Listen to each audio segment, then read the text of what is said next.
I thank Rabbi Safra for inviting me to be the one who gives the Devar Torah, the words of our tradition, the sermon, on this evening. It's my pleasure to be standing here with you. L'Shana Tova to everyone, and I know you join with me in prayer for a healthy, a fulfilling, and a peaceful new year. Hearing plays a very important role in Jewish ritual, and that's certainly the case on Rosh Hashanah. We have to hear the shofar blown in order to allow the blast to penetrate our souls. We have to listen to words of Torah. We have to listen to our conscience at this time of year in order to confess our shortcomings and our failures.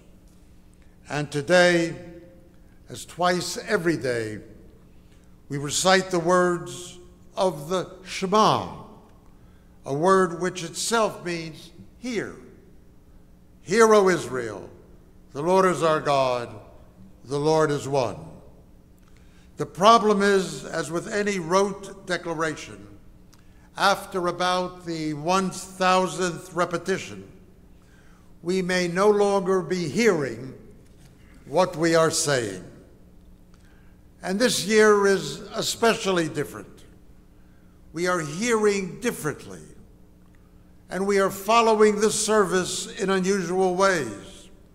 Some are here in the Dweck Sanctuary, but we are not together. Pews are empty, and rows are empty. Our usual seats are not being used. Others may be hearing us through different electronic means.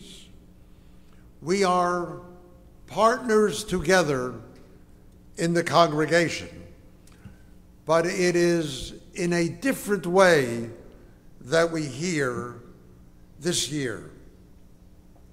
We could come up with 100 items that distinguish us as Jews, but certainly on top of the list, or at very least close to the top, would be how we hear the worship and the study that is part of it. Prayer is a Jewish action, not unique to the Jewish people, but certainly characteristic of the Jewish people. When Jews come to our services and cannot follow them, or follow the service only to feel them uninspiring, that should be a problem for us all.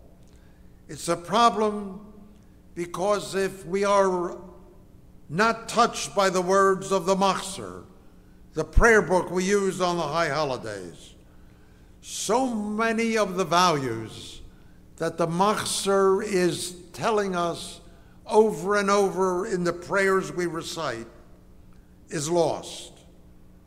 And we have a special relationship with God. God and the Jewish people are tight. But in order to maintain that relationship, we need the proper tools. And the tools that are right for one group are not necessarily right for another.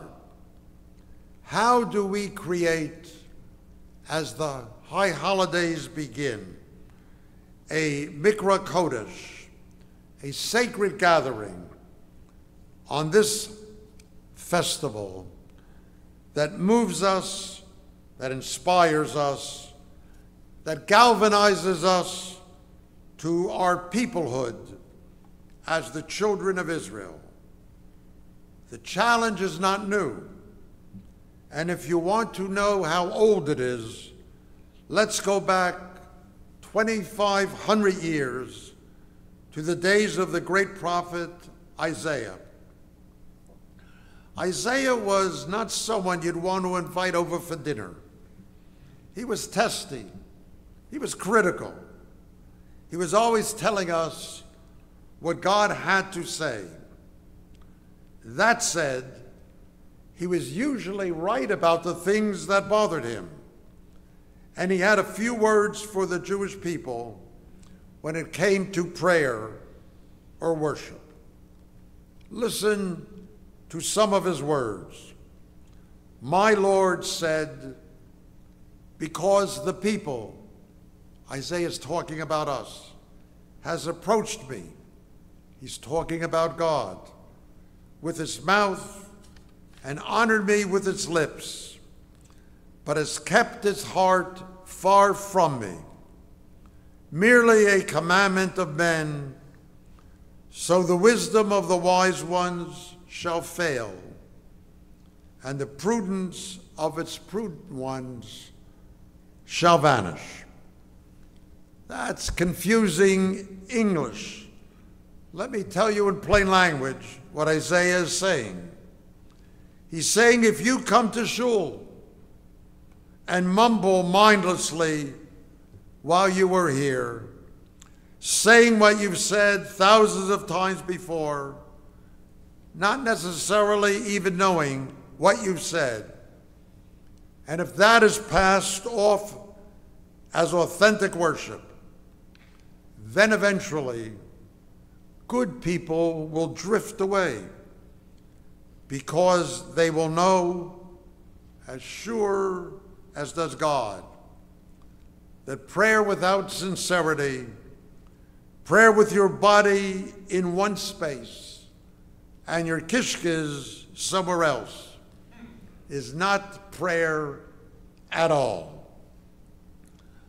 I heard this great story about the first Chabad rabbi who made his way to the Soviet Union in 1987, when the Perestroika movement, the movement to reform the Communist Party, was underfoot. It was the Lubavitcher Rabbi who sent one of his shluchim, one of his emissaries, to the city of Kiev in the Ukraine to reignite the Jewish souls there, who for so long could practice their religious traditions only secretly or at great risk of losing their status in society. And so it came to the high holidays, and the synagogue was packed for once in many, many decades. The Chazan chanted the high holiday prayers, and everyone was moved by the music of the Chazan. But it was a very traditional service, and in spite of the Hebrew-Russian machzorim that they used, so every word was translated, the rabbi could tell that he was losing the congregation. They didn't know what to do. They've been away from prayer for so long. So the rabbi decided he would break the monotony and tell a story about the Baal Shem Tov that would illustrate that you don't need to be a scholar to touch God. And he told this story. Once the Baal Shem Tov, in Hebrew his name was Yisrael ben Eliezer. He lived in the 1700s. He was the influential founder of the modern-day Hasidic movement. He sensed that the good Lord was on the verge of sentencing the Jewish people in a harsh manner. And as such, the Baal Shem encouraged his Hasidim in his small Polish town to pray with all their heart, with all their might, and with all their soul. And so they did. the Hasidim went to work. That is, they prayed fervently, but it wasn't working. A poor, untutored shepherd was in the back of the shtibel, and he wanted to join in, but he didn't know how to pray. So he opened the prayer book, and the first page of the prayer book, as it was in so many of the classic traditional prayer books, had the Hebrew alphabet on the first page. And the shepherd read the alphabet out loud and shouted, "Look, dear God, I don't know Hebrew, but I know the letters. So I give you the letters. Assemble them the way they need to be assembled." And at that point, the rabbi in Kiev said, the Baal Shem Tov knew that the community was saved, because all that was required for a prayer to be real was for the prayer to be recited with utter sincerity. And that illiterate shepherd pierced the heavens in a way that no other chassid in the room could. And the Jews in Kiev loved the story. They related to it. And all of a sudden, one heard resounding through the expansive sanctuary of the Kiev synagogue someone who shouted, "Aleph." And a few people responded, "Aleph." And the same voice was heard, "Base." And now more congregation returned the call, "Base." And after a minute or two, the whole congregation had recited the whole Hebrew alphabet. It was an experience unforgettable and profound. For that community at that time, in that place, the alphabet was the most sincere prayer uttered that evening. Completely unorthodox, but completely genuine. There is a beautiful verse that we talk about when we want to have people understand what it is that prayer is about.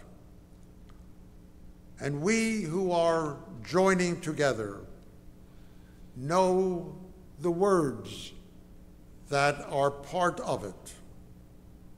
My teacher, Abraham Joshua Heschel, once said to us, to pray is to know how to stand still and dwell upon a word. How to take a word and make it holy. Isn't that beautiful? That is what we should do on this high holy day.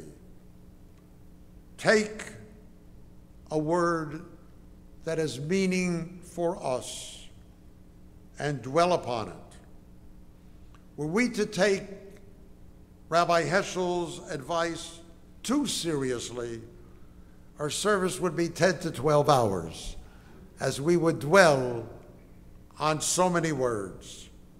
But maybe what he is telling us is that it's not so terrible to make choices in which some prayers will be recited by us and other pages we will save for another Rosh Hashanah in another year when we are all together and not divided up as we are this year. To all of us, a ketivah v'chatima tova, may we be written and inscribed in the book of courage, in the book of daring to do what is best, And may the holiday we are now beginning tell us that God's presence is with us, and because of that, this new year can be better for all of us. Amen.